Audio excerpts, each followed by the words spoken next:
Hello Media Crafters! Welcome back to my channel. Ngayon ay ipapakita ko naman sa inyo kung paano mag-add ng shapes dito sa Photoshop. Madali lang itong tutorial natin ngayon.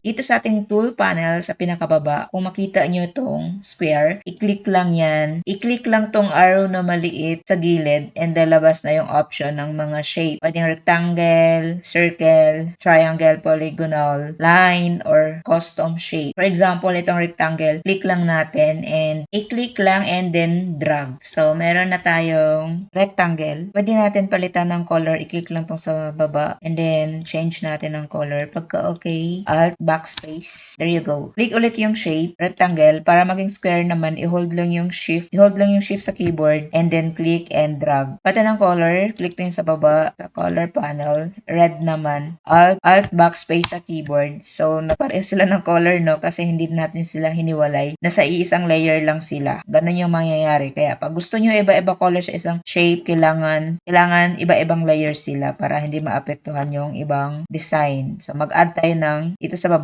create new layer. Tapos mag-create tayo ng circle. Sa circle naman, ganun din. Pag i-click and drag mo lang siya, meron kang ellipse. Pero kung hold shift bago mag-drawing, ayan, meron kang perfect na circle. Papalitan natin siya ng color. Gawin natin green. Hold alt and backspace. There you go. May green na tayo. Kung gusto nyo ng custom shape, i-click lang ulit yung arrow na maliit dito sa ating shape tool. Tapos, i-click tong custom shape tool. Pagka-click dito sa ating option menu, i-click lang tong drop down. And there you go. Makikita mo na yung mga iba't ibang custom shape. Alam ba, gusto ko ng flower na design. Ito na lang rose.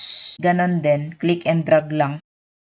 Palitan natin ng color. Syempre, red. Yan. Enter. Control-T lang ulit kung gusto nyo i-adjust yung shape ninyo. Para mas maganda tingnan, lalagyan natin ng gradient background. Ayan, sana may natutunan kayo no, sa video ito. Kung meron man, subscribe nyo ako. Yan lang muna for today. Maraming salamat. Bye-bye.